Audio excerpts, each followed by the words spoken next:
होलिका दहन 2026 कब है? 2 मार्च या 3 मार्च सही डेट और शुभ मुहूर्त सावधान। अगर आप सोच रहे हैं कि होली तो बस रंगों का त्योहार है और होलिका दहन केवल लकड़ियां जलाने की रस्म, तो आप बहुत बड़ी गलतफहमी में हैं। साल 2026 का होलिका दहन को साधारण घटना नहीं है। ग्रहों की चाल बता रही है कि इस बार आकाश मंडल में एक ऐसा योग बन रहा है जो पिछले कई दशकों में नहीं देखा गया। एक छोटी सी गलती, बस एक छोटी सी चूक आपके पूरे परिवार पर भारी पड़ सकती है। क्या होगा? अगर आप भद्राक काल के उस जहरीले समय में पूजा कर बैठे जब नकारात्मक शक्तियां अपने चरम पर होती हैं, क्या होलिका दहन 2 मार्च को करना चाहिए या 3 मार्च को? ये सवाल केवल कैलेंडर का नहीं है, ये सवाल है आपके घर की सुख, शांति और सुरक्षा का। आज के इस वीडियो में हम उस रहस्य से पर्दा उठाएंगे जिसे जानने के लिए बड़े बड़े ज्योतिषी भी पंचांग के पन्ने पलट रहे हैं। वीडियो के अंत तक आपको वह सटीक समय पता चलेगा, वह एक खास उपाय पता चलेगा जो आपकी सोई हुई किस्मत को हमेशा के लिए जगा सकता है। लेकिन अगर आपने बीच में वीडियो छोड़ा तो शायद आप वह महत्वपूर्ण जानकारी खो देंगे जो इस साल आपके लिए जानना अनिवार्य है। तो चलिए समय के चक्र को पीछे ले चलते हैं और समझते हैं कि आखिर 2026 में ऐसा क्या खास होने के वाला है। मित्रों, होलिका दहन की रात को कालरात्रि भी कहा जाता है। ये वह रात है जब तांत्रिक और अघोरी अपनी सिद्धियों को जागृत करते हैं। वातावरण में ऊर्जा का प्रवाह इतना तीव्र होता है कि एक साधारण मनुष्य उसे महसूस तक कर सकता है। लेकिन सबसे बड़ा प्रश्न जो इस वर्ष 2026 में सभी के मन में उठ रहा है वह तारीख का असमंजस। फाल्गुन मास की पूर्णिमा तिथि कब शुरू हो रही है और कब खत्म हो रही है? इसी गणित में छिपा है आपकी पूजा की सफलता का राज। शास्त्र कहते हैं कि भद्रा काल में किया गया होलिका दहन कुल का नाश कर सकता है। यह शब्द सुनकर शायद आपको डर लगे, लेकिन सत्य यही है। भद्रा सूर्य देव की पुत्री और शनि देव की बहन है। उनका स्वभाव इतना उग्र है कि ब्रह्मा जी ने उन्हें पंचांग के एक विशेष हिस्से में स्थान दिया है और कहा है कि जब भद्रा पृथ्वी लोक पर विचरण करेंगी उस समय कोई भी मांगलिक कार्य या अग्नि से जुड़ा कार्य नहीं किया जाएगा। और 2026 में भद्रा का साया होलिका दहन पर बहुत गहरा मंडरा रहा है। अब बात करते हैं उस दुविधा की जो आपको परेशान कर रही है। 2 मार्च या 3 मार्च पंचांग के अनुसार 2026 में फाल्गुन पूर्णिमा की तिथि 2 मार्च को दोपहर के बाद शुरू हो रही है। लेकिन यहीं पर एक पेंच है। जैसे ही पूर्णिमा शुरू होगी उसके साथ ही भद्रा भी अपना विकराल रूप लेकर खड़ी हो जाएगी। तो क्या 2 मार्च की रात को होलिका जलाना सुरक्षित है या फिर हमें 3 मार्च का इंतजार करना चाहिए? इस रहस्य को सुलझाने से पहले आपको ये समझना होगा कि होलिका दहन की अग्नि साधारण अग्नि नहीं होती। ये वह अग्नि है जिसमें अहंकार जलकर खाक होता है और भक्ति का सोना तपकर कुंदन बनता है। याद कीजिए उस पौराणिक गाथा को, भक्त प्रहलाद की कथा को। हिरण्यकश्यप, वो अहंकारी राजा जो खुद को भगवान मानता था, उसने अपनी ही बहन होलिका को यह आदेश दिया कि वो प्रहलाद को लेकर अग्नि में बैठ जाए। होलिका के पास एक वरदान था, एक ऐसी चादर जो उसे आग से बचा सकती थी। जरा उस दृश्य की कल्पना कीजिए। एक छोटा सा बालक, मात्र कुछ वर्ष का प्रहलाद, जिसके मुख पर न डर है न भय, केवल नारायण का नाम है। और दूसरी तरफ क्रूरता की मूरत होलिका, जिसे अपने वरदान पर घमंड है। लकड़ियों का ढेर सजाया गया, आग लगाई गई, लपटें आसमान छूने लगी। पूरा नगर ये तमाशा देख रहा था। सबको लगा कि आज प्रहलाद का अंत निश्चित है, लेकिन नियति ने कुछ और ही लिख रखा था। अचानक तेज हवा चली। वह चादर जो होलिका ने ओढ़ रखी थी उड़कर प्रहलाद के ऊपर आ गई। होलिका जो आग से सुरक्षित थी वो जलकर राख हो गई और प्रहलाद जिसे मारने की साजिश रची गई थी वो अग्नि के बीच से जीवित और सुरक्षित बाहर निकल आए। ये कथा हमें क्या सिखाती है? यही कि जब आप ईश्वर पर भरोसा रखते हैं तो बड़े से बड़ा संकट भी आपका कुछ नहीं बिगाड़ सकता, लेकिन शास्त्रों में नियमों का पालन भी ईश्वर की भक्ति का ही एक रूप है।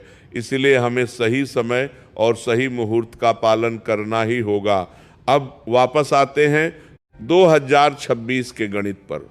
2 मार्च 2026 को पूर्णिमा तो है, लेकिन भद्रा का साया पूरी रात तक खींच रहा है। ज्योतिष शास्त्र स्पष्ट कहता है कि भद्रा मुख में होलिका दहन सर्वथा वर्जित है। अगर भद्रा पूछ में हो तो विशेष परिस्थितियों में दहन किया जा सकता है, लेकिन 2026 के ग्रहों की स्थिति बता रही है कि 2 मार्च की शाम को भद्रा का प्रभाव पृथ्वी पर रहेगा। ऐसे में जो लोग हड़बड़ी में बिना सोचे समझे 2 मार्च की शाम को ही होलिका दहन कर देंगे, वो अनजाने में नकारात्मक ऊर्जा को अपने घर आमंत्रित कर सकते हैं। तो क्या सही तारीख 3 मार्च है? ध्यान से सुनिए। 3 मार्च 2026 को पूर्णिमा तिथि प्रदोष काल तक रहेगी या नहीं, ये देखना सबसे महत्वपूर्ण है। धर्म सिंधु और निर्णय सिंधु जैसे प्राचीन ग्रंथों में लिखा है कि होलिका दहन के लिए पूर्णिमा तिथि का होना और भद्रा का ना होना, दोनों शर्तें पूरी होनी चाहिए। के साथ ही समय प्रदोष काल का होना चाहिए, यानी सूर्यास्त के ठीक बाद का समय। इस साल 2026 में स्थिति यह बन रही है कि 3 मार्च की शाम को पूर्णिमा तिथि समाप्त हो रही होगी, लेकिन प्रदोष काल में पूर्णिमा का स्पर्श मिलेगा। और सबसे अच्छी बात यह है कि 3 मार्च की शाम को भद्रा का कोई डर नहीं होगा। भद्रा पाताल लोक में जा चुकी होगी। इसका अर्थ ये हुआ कि सुरक्षा की दृष्टि से और शुभता की दृष्टि से 3 मार्च 2026 की शाम को होलिका दहन के लिए सबसे उपयुक्त और श्रेष्ठ मानी जा रही है। लेकिन रुकिए, बात यहीं खत्म नहीं होती। मैंने वीडियो की शुरुआत में आपसे गुप्त उपाय की बात की थी, एक ऐसा उपाय जो होलिका की राख से जुड़ा है, लेकिन उस उपाय को जानने से पहले आपको पूजा की सही विधि जाननी होगी। बहुत से लोग बाजार से कुछ भी लकड़ी खरीद लाते हैं और जला देते हैं, ये बहुत बड़ी गलती है।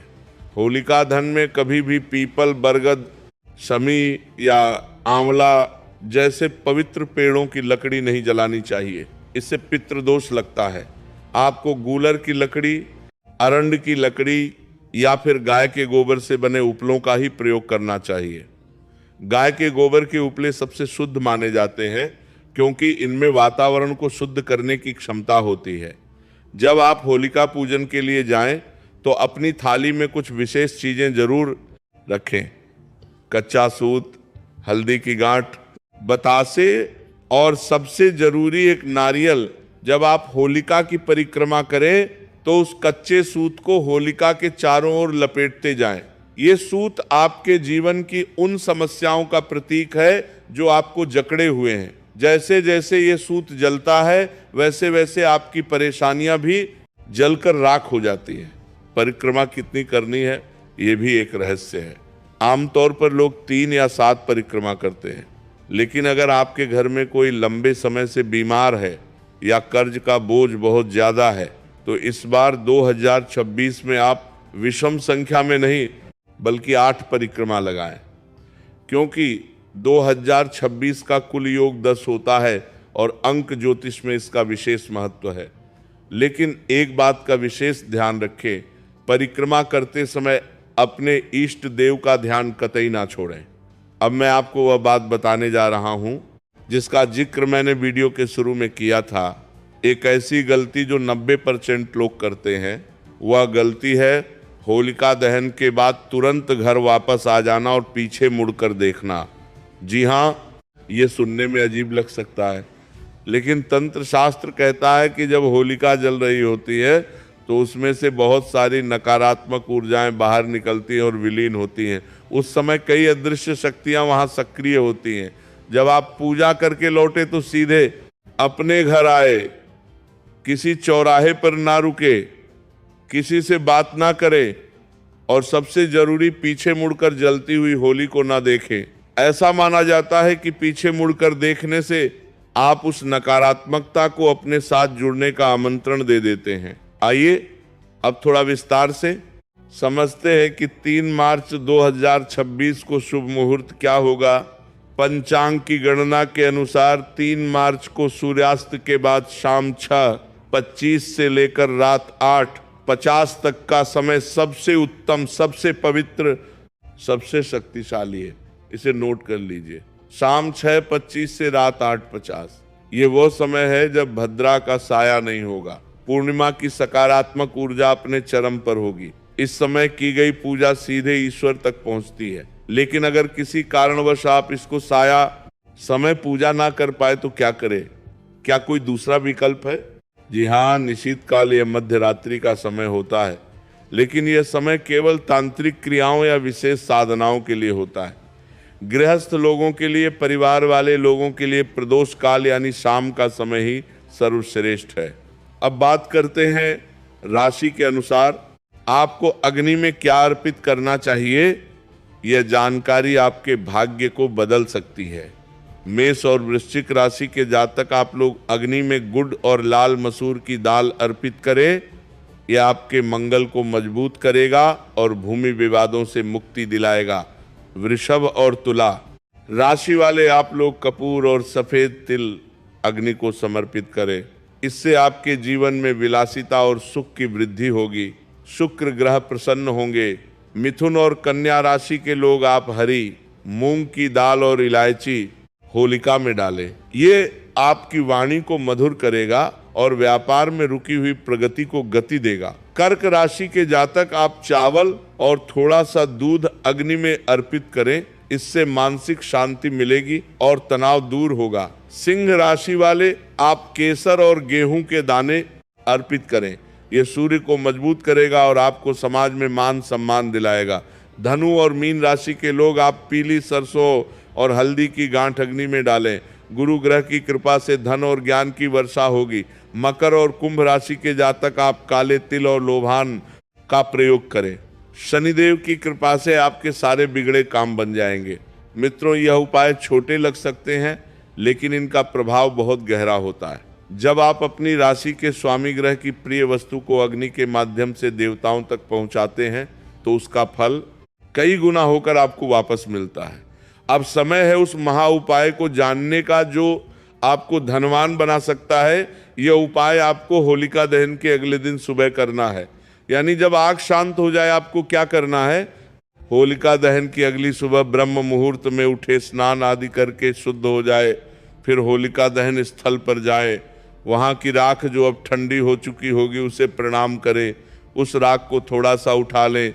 इस राख को होली भस्म कहते हैं। ये कोई साधारण राख नहीं है, इसमें देवताओं का आशीर्वाद और अग्नि की शुद्धता समाहित है। इस राख को घर ले आए, इसमें थोड़ा सा नमक और राई मिलाएं।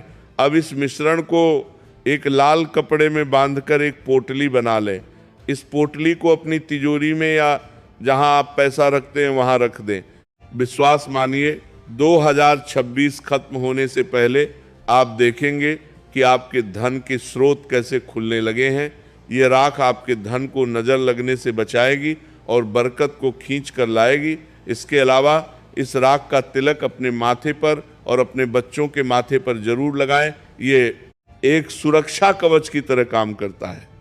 बुरी नज़र, ऊपरी हवा या किसी की ईर्ष्या, कोई भी नकारात्मक शक्ति आपके परिवार का बाल भी बांका नहीं कर पाएगी। एक और महत्वपूर्ण बात जो आपको ध्यान रखनी है, होलिका दहन की रात को घर में कलह क्लेश बिल्कुल ना करें। ये रात प्रेम और सौहार्द की है। अक्सर देखा गया है कि त्योहारों पर छोटी छोटी बातों पर झगड़े हो जाते हैं। याद रखिए, जिस घर में इस रात को रोना धोना या चिल्लाना होता है वहाँ लक्ष्मी कभी नहीं ठहरती। अपने घर के वातावरण को सुगंधित रखें। गूगल या लोबान की धूप जलाएं। गर्भवती महिलाओं को होलिका दहन के समय विशेष सावधानी बरतनी चाहिए।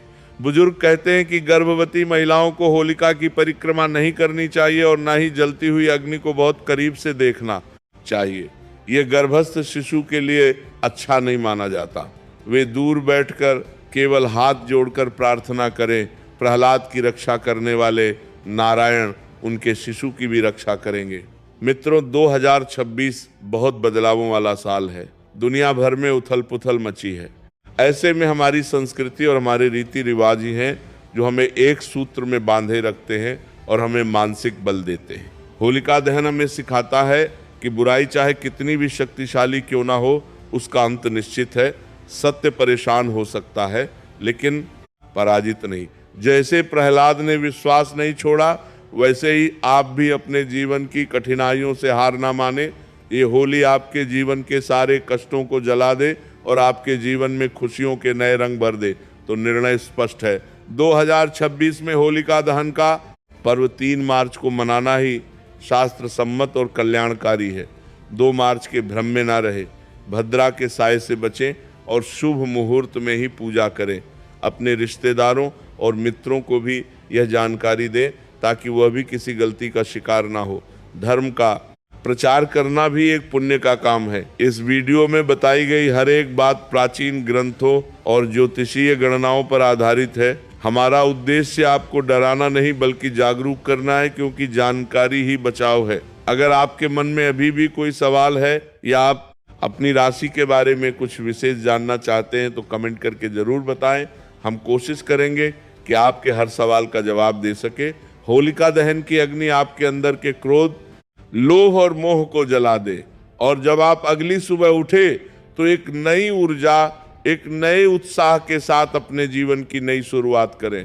याद रखें, 3 मार्च 2026 शाम 6:25 से तैयारी अभी से शुरू कर दीजिए। याद रखें, सामग्री आज ही नोट कर लीजिए। अंत में मैं बस इतना ही कहूँगा कि ईश्वर उन्हीं की मदद करता है जो सही राह पर चलते हैं। धर्म के रास्ते पर चले, नियमों का पालन करें और फिर देखें चमत्कार। ओम नमो भगवते वासुदेवाय। इस मंत्र का जाप करते हुए होलिका की अग्नि को नमन करें। मित्रों, ये जानकारी बहुत कीमती है, इसे अपने तक सीमित ना रखें, इस ज्ञान को बांटें। और हाँ, अगर आप चाहते हैं कि हम ऐसे ही गढ़ रहस्यों पर और वीडियो बनाएं तो हमें जरूर बताएं। भक्त प्रहलाद की जय। आप सभी का जीवन मंगलमय हो। शुभ होली आप सभी देशवासियों को। होली की ढेर सारी शुभकामनाएं।